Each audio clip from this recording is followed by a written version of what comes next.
Good morning. Today is Tuesday, July the 4th, and today, of course, is US Independence Day holiday. So the market in US will be closed as it did yesterday and at half day.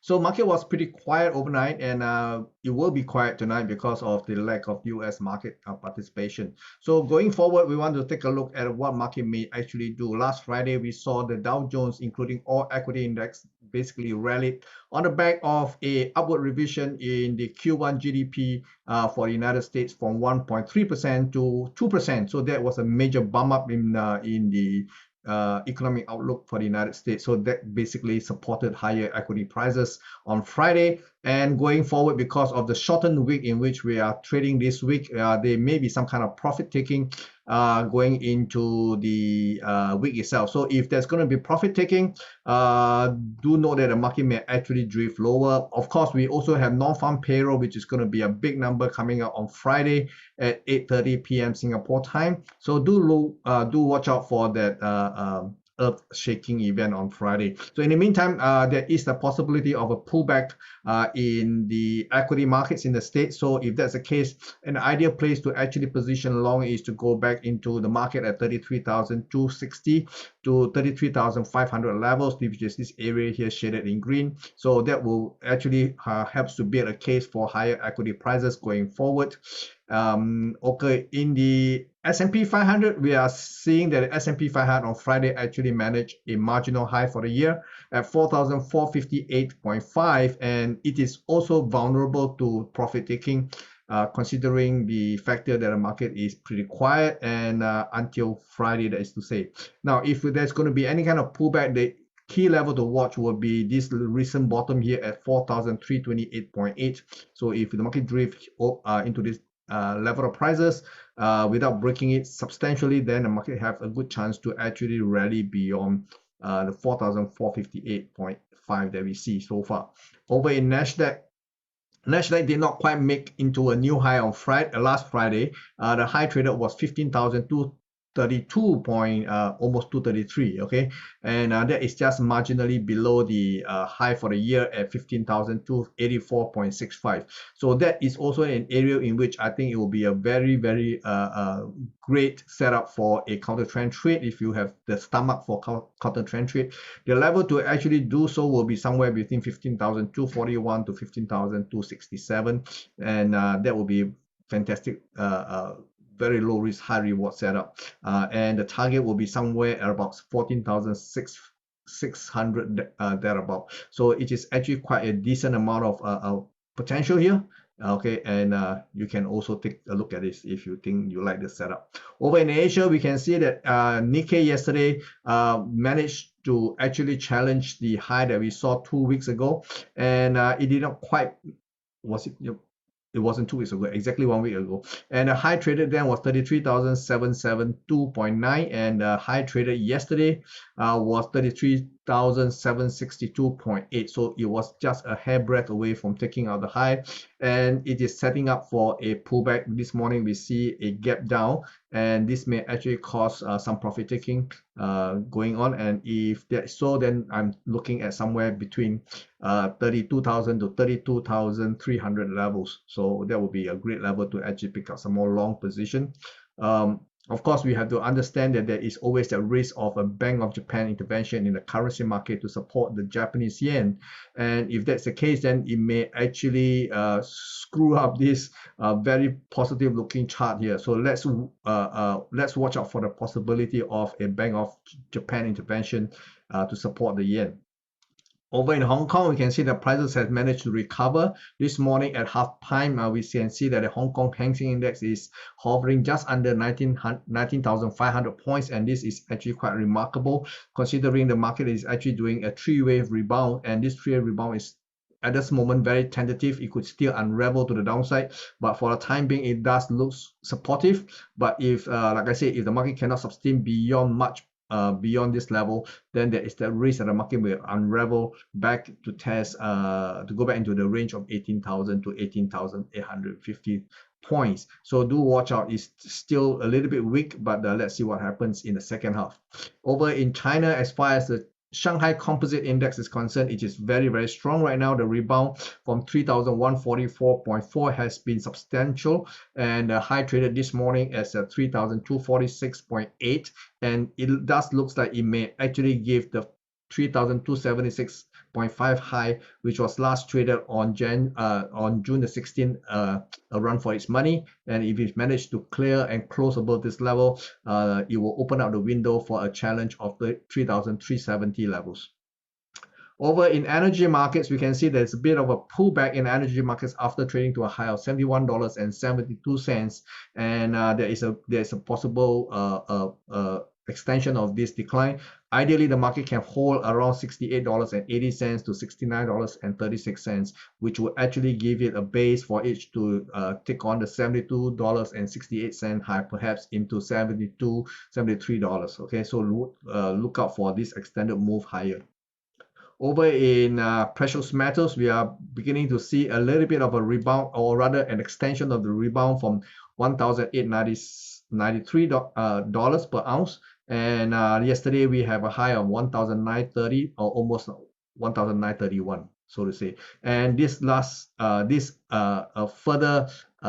give me evidence that there was this move below 1900 was actually a bear trap, basically trapping those people who have sold below the 1900 levels, and now the market has gone up $40, almost $40 from the low there. So it does look like the trap has been sprung, and likely to see a challenge of the 1,900 and maybe $83.50. So this will be the obvious target to go for if the market continues to rally.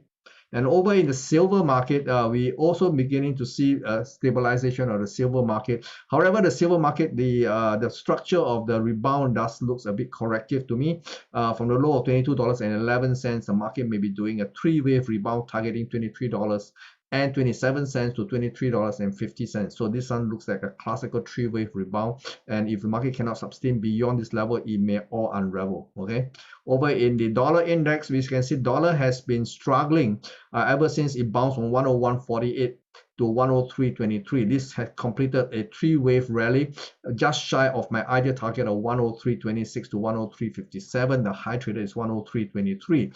So that means that the market has there's a possibility the market may have already peaked, because this one candle after the high traded at 103.23 does give us the idea that there is massive profit taking here, and maybe not even profit taking.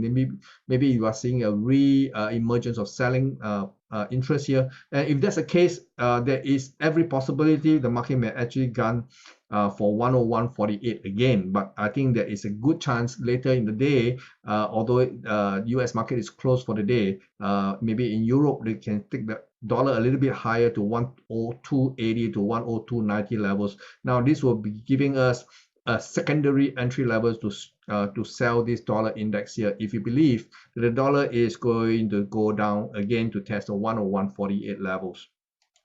So that being the case, all the other principal currencies should be a buy. Okay, so however, the euro versus the dollar chart here, we do have a three-wave pullback, but this three-wave pullback looks a little bit odd because it doesn't go all the way to the equality level, which ideally I would love to see the euro dollar goes into 107.70 to 108.10 levels.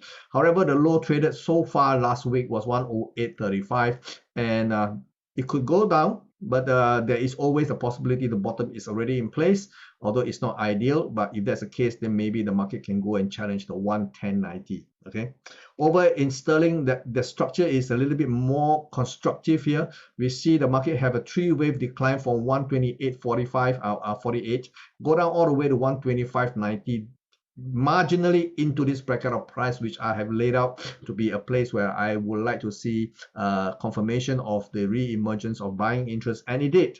And this level was 125.60 to 125, or almost 126 even.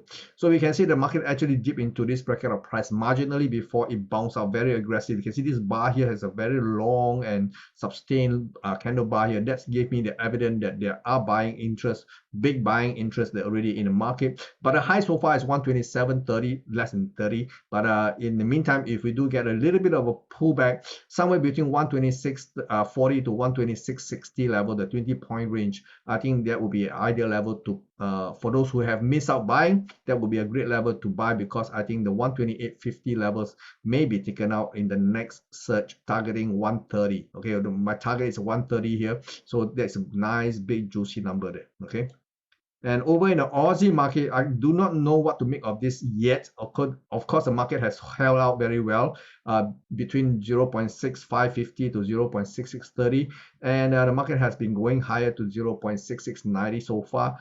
Whether it can sustain, I want to see more confirmation of the market going and close above 0.6720 in a more convincing way, ideally closing marginally, massively above this level. So if that's the case, then maybe the next pullback will be a buy. But for now, not so sure yet. Okay, so in the dollar versus Canadian, we have seen a dollar Canadian actually rallied from the low of 131.16, and this is quite sustainable, and the market pulls back in a very small three-wave with a low of 132.06 so far, and it does look like it's primed to go higher. If that's the case, my target is about 133.75 to 134.16. Okay.